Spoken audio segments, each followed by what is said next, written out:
வணக்கம். தமிழ் ஃபுட் கார்னரில் முள்ளங்கியை வச்சு ஒரு சூப்பரான சைட் டிஷ் பார்க்க போகிறோம். முள்ளங்கி மசாலா. இந்த பேனில் 1.5 டேபிள் ஸ்பூன் எண்ணெய் சூடாகட்டும். எண்ணெய் சூடாயிடுச்சு. அதில் 1/2 டீஸ்பூன் கடுகு பொரிஞ்சிருச்சு. ஒரு மீடியம் சைஸ் பெரிய வெங்காயத்தை இந்த மாதிரி ஸ்லைசஸாக கட் பண்ணி சேர்த்துக்கலாம். கூடவே கொஞ்சம் கறிவேப்பிலை சேர்த்துட்டு இந்த வெங்காயத்தை ஜஸ்ட் 1 நிமிஷத்துக்கு வதக்கினா போதும். அடுத்து இது விட 1 டீஸ்பூன் நல்லா பொடியாக சாப் பண்ண இஞ்சி, அதே மாதிரி 1 டீஸ்பூன் அளவுக்கு பொடியாக சாப் பண்ண பூண்டு, 1 டீஸ்பூன் பொடியாக சாப் பண்ண பச்சை மிளகாய்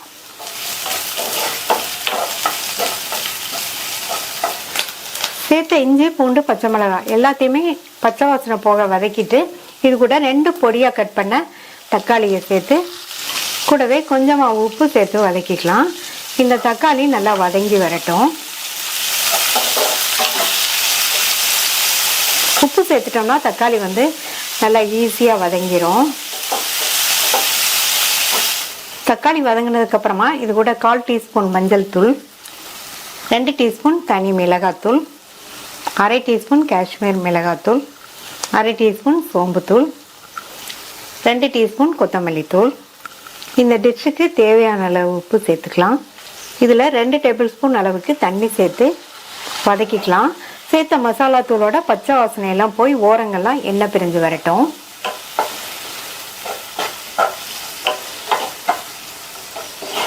ஓரங்கள்லாம் எண்ணெய் பிரிஞ்சு வந்துருச்சு.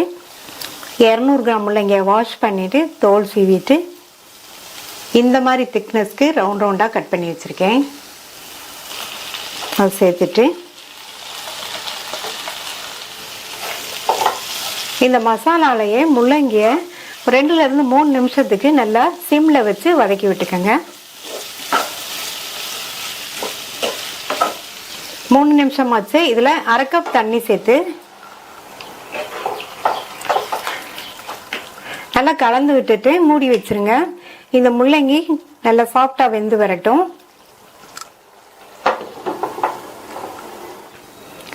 வெந்துட்டு இருக்கும்போது ஓப்பன் பண்ணி அப்பப்போ கிண்டி விட்டுக்கோங்க. மறுபடியும் மூடி வச்சிடலாம். இப்போ 5 நிமிஷம் ஆச்சு. முள்ளங்கி எல்லாம் நல்ல மசாலாவில் சேர்ந்து கரெக்டாக வெந்துருச்சு. கடைசி அதில் 1/4 டீஸ்பூன் கரம் மசாலா தூள் சேர்க்குறேன். கரம் மசாலா தூள் சேர்த்து கலந்து விட்டதுக்கு அப்புறமா சிம்லேயே ஒரு 2 நிமிஷம் இருக்கட்டும். கடைசியில் சேர்த்தோம்னா நல்லா கமகமன் வாசனையாக இருக்கும் இந்த முள்ளங்கி மசாலா. கரம் மசாலா தூளோட பச்சை வாசனை எல்லாம் போனதுக்கு அப்புறமா இது கூட கொத்தமல்லி இலைகளை தூவி விட்டுட்டு கலந்து விட்டுட்டு ஸ்டவ் ஆஃப் பண்ணிடலாம். சுவையான ஈஸியாக பண்ணக்கூடிய முள்ளங்கி மசாலா ரெடி ஆயிடுச்சு.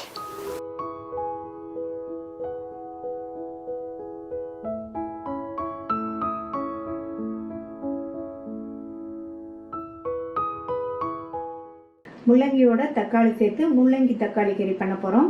ரொம்ப ஈஸியாக செஞ்சிடலாம். இந்த பேனில் 5 டீஸ்பூன் எண்ணெய் சூடாயிடுச்சு. அதில் 1/2 டீஸ்பூன் கடுகு, 1/2 டீஸ்பூன் உளுந்து. கடுகு பொரிஞ்சு உளுந்தோட கலர் மாறிடுச்சு. அது கூட 1/4 டீஸ்பூன் சீரகம், கறிவேப்பிலை, 2 பச்சை மிளகாவை கீரி சேர்த்துக்கணும். ஒரு மீடியம் சைஸ் வெங்காயம் பொடியாக கட் பண்ணது.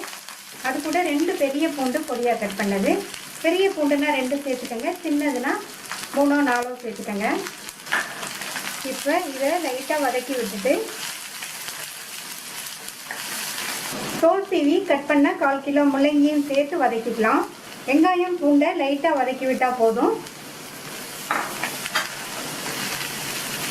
இந்த எண்ணெயிலேயே நல்லா ஒரு 2 நிமிஷத்துக்கு இந்த முள்ளங்கியை வதக்கிக்கணும். நான் இதில் 1/4 கிலோ முள்ளங்கியை கட் பண்ணி சேர்த்துருக்கேன். முள்ளங்கியை ரொம்ப பெருசாகவும் இல்லாமல் ரொம்ப சின்னதாகவும் இல்லாமல் இந்த மாதிரி மீடியம் சைஸ் பீசஸ்க்கு சதுர துண்டுகளாக கட் பண்ணி சேர்த்துக்கணும். முள்ளங்கியை வதக்கும் போது ஹை ஃப்ளேம்லேயே வச்சு 2 நிமிஷம் வதக்கிக்கங்க. இப்போ 2 நிமிஷமாக ஹை ஃப்ளேம்லேயே வச்சு வதக்கியாச்சு. மூடி வச்சிடலாம். ஸ்டவ்வை மீடியம் ஃப்ளேமில் வச்சுருங்க. முள்ளங்கி நல்லா சாஃப்டாக வெந்து வரட்டும். இதுக்கு தண்ணி எதுவும் சேர்க்க வேண்டியதில்லை. முள்ளங்கியிலேருந்து வெளிவிடுற தண்ணியே அது வேகிறதுக்கு போதுமானதாக இருக்கும். முள்ளங்கி வெந்துட்டு இருக்கும்போது அடிக்கடி இந்த மாதிரி திறந்து பார்த்து கிண்டி விட்டுக்கணும். இன்னும் முள்ளங்கி வேக வேண்டியது இருக்கு, மூடி வச்சிடலாம்.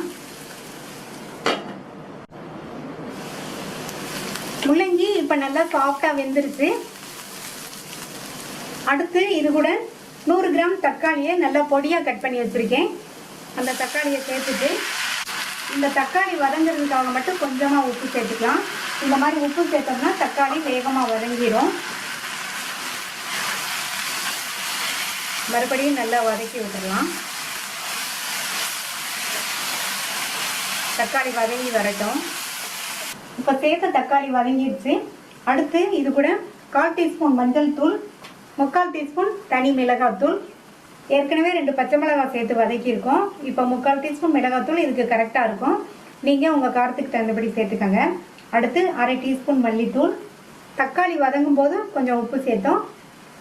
இப்போ இதுக்கு தேவையான அளவு உப்பு நல்லா ஒரு தடவை மிக்ஸ் பண்ணி விட்டுறலாம்.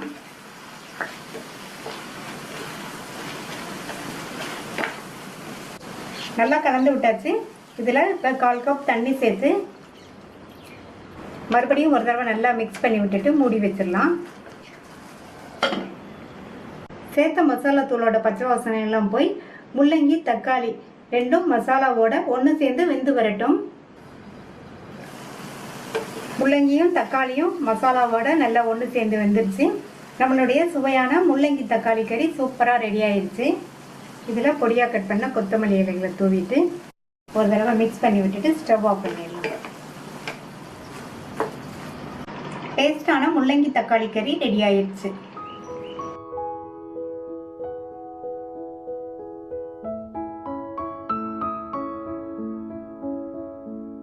முள்ளங்கியோட கடலைப்பருப்பு சேர்த்து முள்ளங்கி கடலைப்பருப்பு பொரியல் பண்ண போகிறோம். 1/4 கப் கடலைப்பருப்பை 1 மணி நேரமாக ஊற வச்சுருக்கேன். அதை குக்கரில் சேர்த்துட்டு பொங்குற அளவுக்கு மட்டும் தண்ணி சேர்த்துக்கங்க. அது கூட ஒரு பிஞ்ச் மஞ்சள் தூள், கொஞ்சமாக சீரகம் கலந்து விட்டுட்டு மூடி போட்டு ஸ்டீம் வந்ததுக்கப்புறமா வெயிட் போட்டு ஒரு விசில் வேக வச்சுக்கலாம். இந்த பேனில் 2 டீஸ்பூன் எண்ணெய் விட்டுருக்கேன். எண்ணெய் சூடாயிடுச்சு. அதில் 1/2 டீஸ்பூன் கடுகு பொரிஞ்சதும் 1 டீஸ்பூன் உளுந்தம்பருப்பு,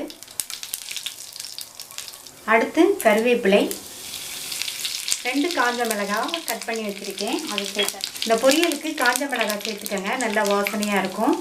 2 டேபிள் ஸ்பூன் வெங்காயம், 3 பூண்டை இடித்து வச்சுருக்கேன், அதை சேர்த்துடலாம். பூண்டுக்கு பதில் பெருங்காய பவுடர் சேர்த்துக்கங்க. ஏதாவது ஒன்று சேர்த்துக்கங்க, முள்ளங்கிக்கு ஒரு வாசனை இருக்கும். பெருங்காயம் அல்லது பூண்டு சேர்த்தோம்னா டேஸ்ட் வந்து ரொம்ப நல்லாயிருக்கும். கொஞ்சம் வதக்கி விட்டால் போதும். அது கூட 1/4 கிலோ முள்ளங்கியை இந்த மாதிரி கட் பண்ணி வச்சுருக்கேன், அதை சேர்த்துடலாம். சேர்த்துட்டு நல்லா எண்ணெயில் கொஞ்சம் வதக்கிக்கங்க. 1 நிமிஷம் போல் வதக்கி விட்டாச்சு. தேவையான அளவு உப்பு சேர்த்துக்கங்க. உப்பு சேர்த்ததுக்கப்புறமா கொஞ்சமாக வதக்கி விட்டுட்டு ஒரு கையளவு தண்ணி தெளிச்சிடலாம். தண்ணி தெளிச்சிட்டு இந்த மாதிரி மூடி போட்டுடலாம். முள்ளங்கி வந்து வேகணும். ரொம்ப சாஃப்டாக வரை வேக வேண்டாம், 3/4 பங்கு அளவு வேகட்டும். இடையில மட்டும் ஓப்பன் பண்ணி கிண்டி விட்டுக்கங்க. முள்ளங்கி 3/4 பங்கு அளவுக்கு வெந்திருக்கு. இந்த ஸ்டேஜில் கொஞ்சம் மஞ்சள் தூள் சேர்த்துக்கங்க. பருப்பு வேகும்போது ஒரு பிஞ்சு தான் சேர்த்தோம், அதனால் இப்போ இன்னும் கொஞ்சம் சேர்த்துக்கங்க. அது கூட ஒரு 1/2 டீஸ்பூன் அளவுக்கு சாம்பார் தூள் சேர்த்தோம்னாலும் இந்த பொரியல் வந்து நல்லா வாசனையாக இருக்கும். சாம்பார் தூள் இல்லைன்னா நீங்கள் குழம்பு மிளகாத்தூள் இருந்தால் கூட சேர்த்துக்கங்க. மறுபடியும் மூடி வச்சிடலாம். சாம்பார் தூளோட பச்சை வாசனை போய் முள்ளங்கியும் அந்த சாம்பார் தூளோடு சேர்ந்து வெந்து சாப்பிட்டாகிற வரையும் வேகட்டும். வேக வச்ச கடலைப்பருப்பில் உள்ள தண்ணியை வடித்து வச்சுருக்கேன், அதை சேர்த்துடலாம். கடலைப்பருப்பை ஊற வச்சிட்டிங்கன்னா வேகமாக வெந்துடும். நசுக்கி விட்டு சேர்த்துக்கங்க, நல்லாயிருக்கும் பொரியல். கடலைப்பருப்பு சேர்த்துட்டு நல்லா இந்த மாதிரி கலந்து விட்டுருங்க. கொஞ்சமாக சீரகம் சேர்த்துக்கங்க, போதும். அடுத்து தேங்காய் துருவல்.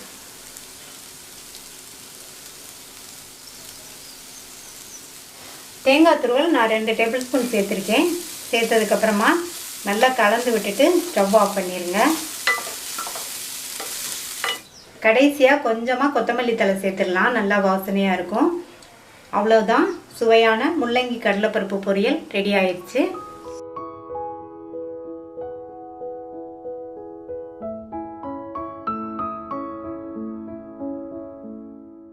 முள்ளங்கி பொரியல் பண்ண போகிறோம்.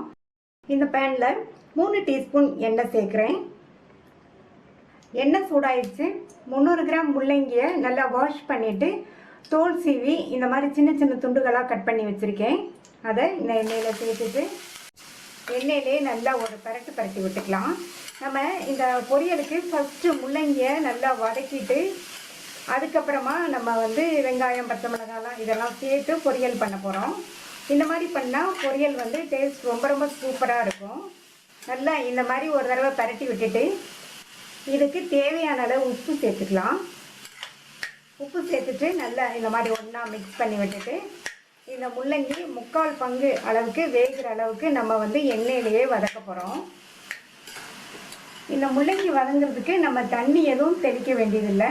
முள்ளங்கி நீர்ச்சத்துள்ள காய்ங்கிறதுனால அதுலேருந்து வெளிவர தண்ணியிலேயே முள்ளங்கி நல்லா வெந்துடும். இப்போ மூடி போட்டு ஸ்டவ்வை மீடியம் ஃப்ளேமில் வச்சுருங்க. முள்ளங்கி எண்ணெயிலேயே வதங்கி 3/4 பங்கு அளவுக்கு வெந்து வரட்டும். இடையெல்லாம் அப்பப்போ ஓப்பன் பண்ணி பார்த்து வதக்கி விட்டுக்கோங்க. இப்போ திறந்து பார்க்கலாம். முள்ளங்கி எண்ணெயிலேயே வதங்கி 3/4 பங்கு அளவுக்கு வெந்திருக்கு. நம்ம இந்த மாதிரி எடுத்து லைட்டாக ப்ரெஸ் பண்ணி பார்த்தாலே தெரியும். இந்த மாதிரி ஃபஸ்ட்டே நம்ம முள்ளங்கியை எண்ணெயிலேயே வதக்கிட்டு அதுக்கப்புறமா பொரியல் பண்ணோம்னா அந்த முள்ளங்கிக்குன்னு ஒரு வாசனை இருக்கும் இல்லையா, அந்த வாசனை தெரியாமல் பொரியல் ரொம்ப சூப்பராக இருக்கும். இப்போ இந்த காயை தனியாக ஒரு பிளேட்டுக்கு மாற்றி வச்சிடலாம். மறுபடியும் அதே கடாயிலேயே 2 டீஸ்பூன் எண்ணெய் சேர்க்குறேன். எண்ணெய் சூடாயிடுச்சு. அதில் 1/2 டீஸ்பூன் கடுகு பொரிச்சதும் அதில் 2 டீஸ்பூன் கடலைப்பருப்பும் 1 டீஸ்பூன் உளுந்தம்பருப்பும் சேர்த்துட்டு இந்த பருப்பு ரெண்டும் நல்லா பொன்னிறமாக வர வரைக்கும் இந்த மாதிரி வறுத்துக்கலாம். இந்த மாதிரி இந்த பொரியலுக்கு பருப்பு அதிகமாக சேர்த்தோம்னா பொரியல் சாப்பிடும்போது இந்த பருப்பு கடிபடும் போது டேஸ்ட் ரொம்ப சூப்பராக இருக்கும். பருப்பெல்லாம் நல்லா பொன்னிறமாக வறுபட்டுச்சு. அடுத்து இது கூட கறிவேப்பிலை, அடுத்து 2 டேபிள் ஸ்பூன் பொடியாக கட் பண்ண வெங்காயம், கூடவே 2 பூண்டையும் இந்த மாதிரி பொடியாக கட் பண்ணி சேர்த்துக்கங்க. இப்போ இந்த வெங்காயத்தை லைட்டாக அதனுடைய கலர் மாறுற அளவுக்கு வதக்கினா போதும். இப்போ வெங்காயத்தோட கலர் லைட்டாக மாறிடுச்சு. இது கூட 3 பச்சை மிளகாவை பொடியாக கட் பண்ணி சேர்த்துக்கிறேன். மிளகாய் உங்கள் காரத்துக்கு தகுந்தபடி சேர்த்துக்கங்க. இப்போ பச்சை மிளகாவை சேர்த்துட்டு மறுபடியும் லைட்டாக ஒரு தடவை இந்த மாதிரி வதக்கி விட்டுட்டு முள்ளங்கி வேக வைக்கும்போது உப்பு சேர்த்தோம். இப்போ இந்த பச்சை மிளகாய் வெங்காயத்துக்கெல்லாம் கொஞ்சமாக ஒரு 1/4 டீஸ்பூன் போல் உப்பு சேர்த்துக்கலாம்.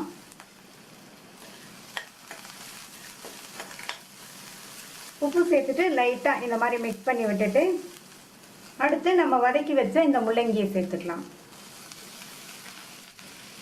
முள்ளங்கியை சேர்த்துட்டு நல்லா இந்த மாதிரி பிரட்டி கொடுத்துருக்கேன். இந்த மாதிரி பிரட்டி விட்டதுக்கப்புறமா ஒரு 2 நிமிஷம் மட்டும் இருக்கட்டும். ஏற்கனவே முள்ளங்கி 3/4 பங்கு அளவுக்கு வெந்திருக்கு.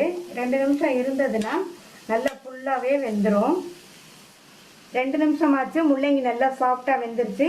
இதில் 1/2 டீஸ்பூன் சீரகத்தை நல்லா இந்த மாதிரி உள்ளங்கையில் வச்சு கசக்கி சேர்த்துக்கங்க. நல்லா வாசனையாக இருக்கும். அடுத்து இது கூட 2 டேபிள் ஸ்பூன் தேங்காய் துருவல் சேர்க்குறேன். தேங்காய் துருவல் சேர்த்துட்டு நல்லா ஒரு தடவை மிக்ஸ் பண்ணி விட்டுறலாம். இப்போ நம்மளுடைய முள்ளங்கி பொரியல் ரெடி ஆயிடுச்சு. கடைசியாக பொடியாக கட் பண்ண கொத்தமல்லி இலைகளை தூவி விட்டுக்கலாம். ஸ்டவ் ஆஃப் பண்ணிடலாம். நம்மளுடைய டேஸ்டான முள்ளங்கி பொரியல் சூப்பராக ரெடி ஆயிடுச்சு. இந்த பொரியலை ரொம்ப ஈஸியாக வேகமாக 10 நிமிஷத்தில் செஞ்சிடலாம். இது எல்லா வகை குழம்பு சாதத்துக்கும் சைட் டிஷ்ஷாக வச்சு சாப்பிட்றதுக்கு காம்பினேஷனாக இருக்கும். நீங்களும் ஒரு தடவை இதே மெத்தடில் முள்ளங்கி பொரியல் ட்ரை பண்ணி பார்த்துட்டு உங்கள் கமெண்ட்ஸை சொல்லுங்கள். தேங்க்யூ.